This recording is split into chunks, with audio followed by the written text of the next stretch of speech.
উৎসবকেন্দ্রিক ভিন্ন ধাঁচের পোশাক তৈরির চল বেড়েছে দেশে।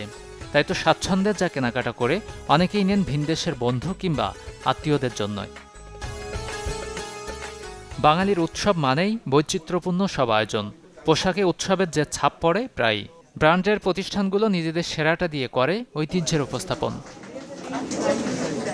উৎসবকেন্দ্রিক পোশাকে মোহনীয় ডিজাইন ও সৃষ্টি, যে তালিকার শুরুর দিকে আছে দেশীয় প্রতিষ্ঠান বিশ্বরং। এবারও যারা আবহাওয়ার কথা মাথায় রেখে করেছে আরামদায়ক কাপড়ের কালেকশন, তেমনি পূজার জন্যও রয়েছে ভিন্ন ভিন্ন মোটিফ।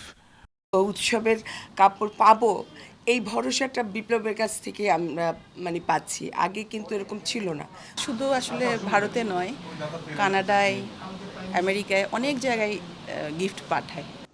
এবারের পোশাকগুলোতে উৎসবের আমেজ ফুটিয়ে তুলতে ব্যবহার করা হয়েছে উজ্জ্বল রং। পাশাপাশি কাজের মাধ্যম হিসেবে এসেছে টাইডাই, ব্লক, বাটিক, কারচুপি, কাটওয়ার্ক, স্ক্রিন প্রিন্ট ও ইন্ডাস্ট্রিয়াল প্রিন্ট। চেষ্টা করেছি আমাদের মাধ্যমে আমরা আমাদের বিশ্বরঙের ক্রিয়েটিভ ডিজাইনাররা প্লাস মিডিয়ার সাপোর্টে আমরা আমাদের দেশীয় পূজার মার্কেট তৈরি করতে। এটা অনেক বড় সাকসেস। গাজী আনিস, চ্যানেল 24, ঢাকা।